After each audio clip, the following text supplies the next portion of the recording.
3장 아들의 역사 1. 삼위일체론적 해석학 하나님의 개념에 대한 초대교회의 신학적 토의는 삼위일체론의 교리와 함께 종결되었으며 서방교회에 있어서 이 교리는 아타나시우스의 신조를 통하여 확정되었다.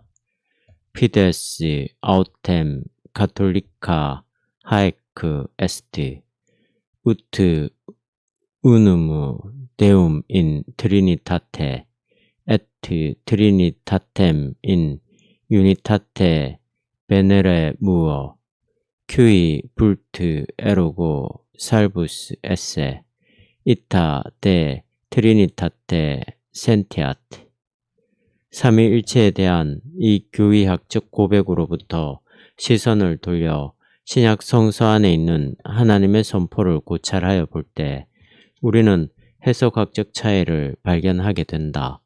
그리고 다음과 같이 질문하게 된다. 교회의 삼위일체론은 신약 성서 안에 잠재적으로 숨어 있는 것이 발전된 것인가? 아니면 그것은 그리스도교의 추가적인 교리화에서 온 산물인가? 자유주의적 개신교의 연구가들과 신학자들은 신약 성서와 삼위일체론의 이러한 명백한 차이에 근거하여 양자의 극복될 수 없는 대립관계를 주장하였다. 이들의 견해에 의하면 초대교회의 신학은 성서에 기록되어 있는 하나님의 살아계신 선포가 교리로 경직화된 것에 불과하였다. 살아있는 신앙이 믿어야 할 신앙 고백으로 그리스도에 대한 헌신이 그리스도론으로 변천된 것 같다. 이러한 판단과 함께 그들은 한 걸음 더 발전하여 다음과 같이 생각하였다. 즉, 이미 사도 바울이 예수의 종교를 하나님 아들에 대한 교리적 신앙 고백을 통하여 어둡게 만들어 버렸으며 예수에 대한 윤리적 뒤따름 대신에 하나의 종교적인 그리스도의 제의를 만들었다. 예수는 하나님의 나라를 선포하였다. 그가 바랐던 자기의 인격에 대한 신앙과 관계는 자기의 계명을 지킴으로써만이 이루어지는 것이었다. 그러나 바울은 예수를 그리스도로서 선포하였다. 이미 예수의 제자들이 예수의 정통 실천을 그리스도에 대한 신앙의 정통주의로 변질시켜 버렸다. 아돌프 폰 하르낙은 이러한 비판을 다음과 같이 표현하였다. 예수가 선포한 복음에 속하는 것은 아들이 아니라 오직 아버지일 뿐이다. 그러나 하나님의 아들인 예수에 대한 고백은 그의 숭배자들을 통하여 예수가 추가적으로 신격화된 것에 불과한가?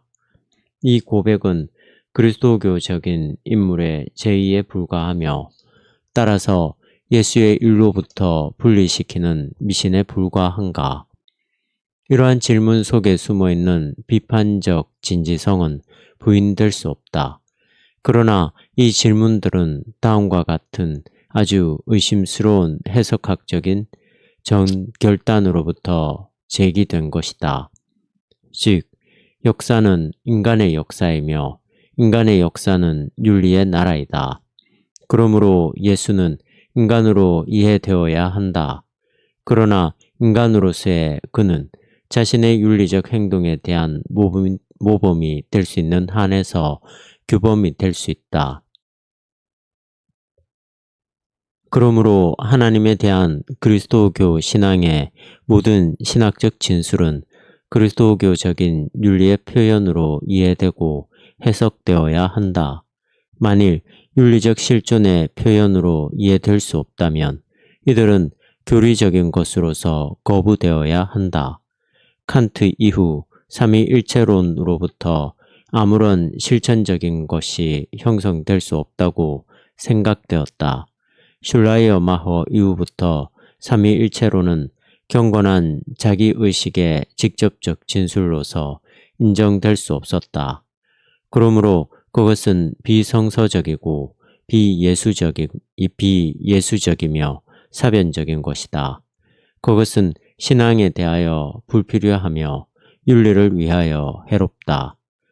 교회의 삼위일체론에 대한 이러한 보편화된 비판은 성서를 윤리적으로 해석하게 한 정결단으로부터 오는 것이다. 즉, 신앙이란 윤리적인 면에서 참된 인간 존재를 뜻한다는 정결단으로부터 오는 것이다. 교리적 형식을 가진 삼위일체론이 신약 성서 안에 근거되어 있지 않다고 할지라도 그것은 성서 안에 선포되어 있는 일에 대한 하나의 해석일 수는 없겠는가? 그것은 서로 모순되는 여러 가지 해석 가운데에 올바른 해석으로 증명될 수도 있을 것이다. 그러나 성서에 기록되어 있는 삼위일체론이 그것에 대하여 올바른 해석으로 간주될 수 있는 그 일이란 도대체 무엇인가? 여기에서 우리는 칼 바르트가 제시한 답변을 받아들이기로 하자. 즉, 성서는 하나님의 말씀에 대한 증언이다. 하나님의 말씀은 그의 계시 안에 있는 하나님 자신이다. 하나님은 파괴될 수 있는 단일성 가운데에서 계시자요, 계시요, 그리고 계시의 능력이다. 하나님은 자기 자신을 주님으로서 계시한다. 바르트에 의하면 여기에 삼위일체론의 성서적 기초가 있다. 그리스도를 통하여 분명히 계시된 것은 하나님의 구체적인 자기 계시이다. 그 내용은 다음과 같다. 하나님은 자기 자신을 주님으로서 계시한다. 주님으로서의 하나님의 자기 계시는 삼위일체의 구조를 가지고 있다. 그러므로 교회의 삼위일체론은 주님 대신 하나님의 자기 계시에 대한 올바른 해석이다. 해석되어야 할 것은 하나님의 주권이요, 해석은 삼위일체론이다. 본래 이것은 삼위일체론에 대한 일실론적 견해이다.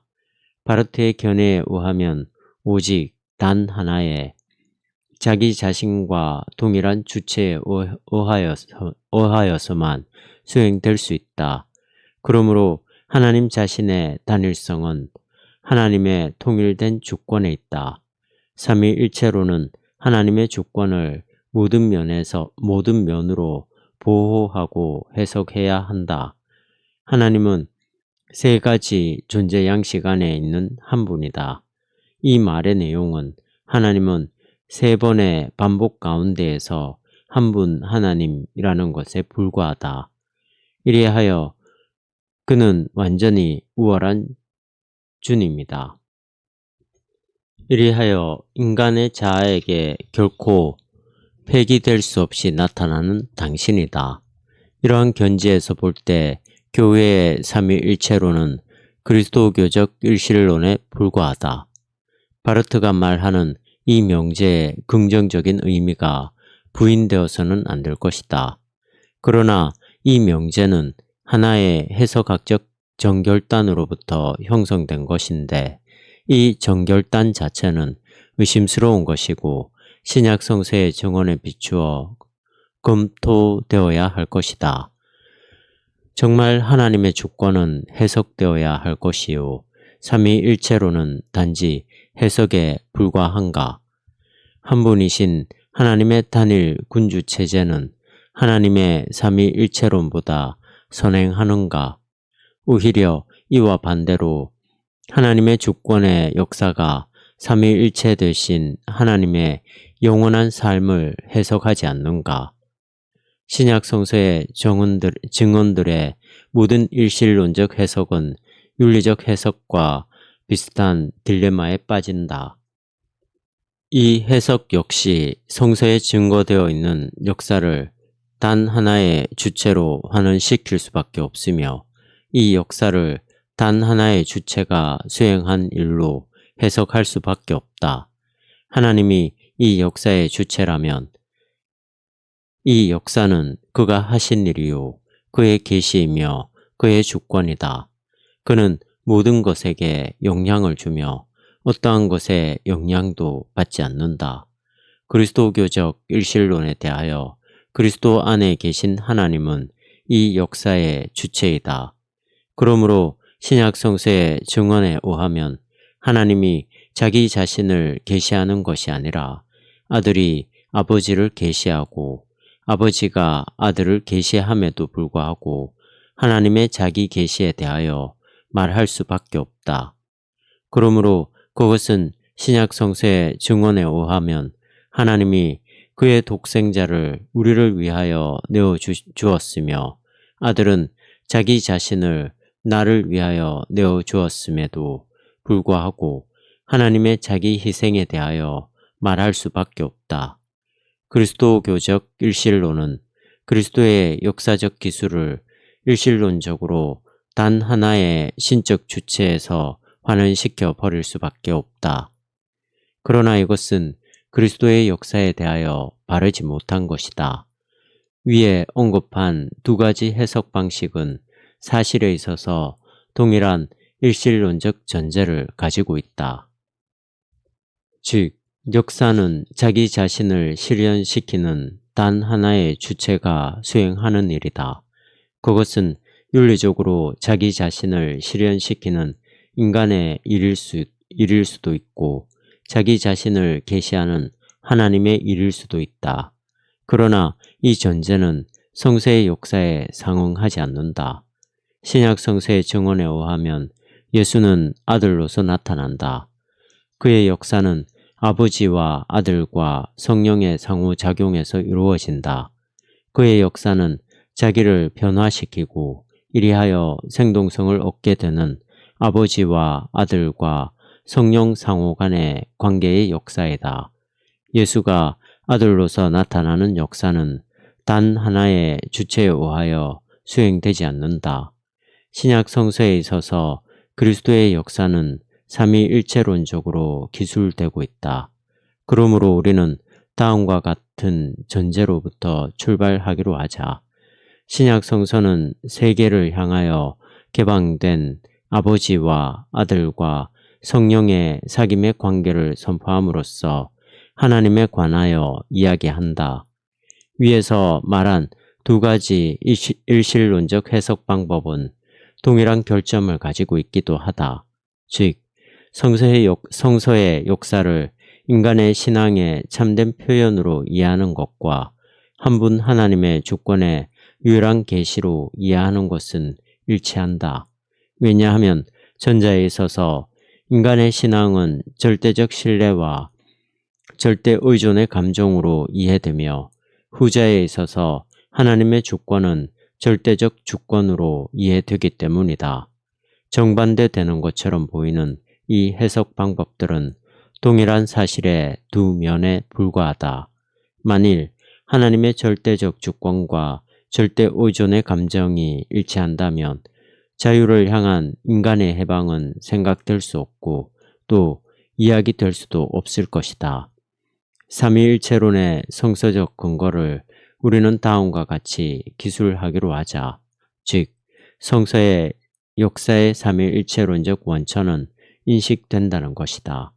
그렇지 않을 경우 삼위일체론은 그리스도교 신앙의 성서적 원천에 대한 불확실한 추가물로 존속할 것이다. 교회의 삼위일체론을 성서에 따라 수정해야 할 과제가 여기에서부터 형성된다. 끝으로 우리는 성서의 증언이 가지고 있는 자유케 하는 힘을 간직하고 이를 흐리지 않도록 언제나 유의해야 할 것이다.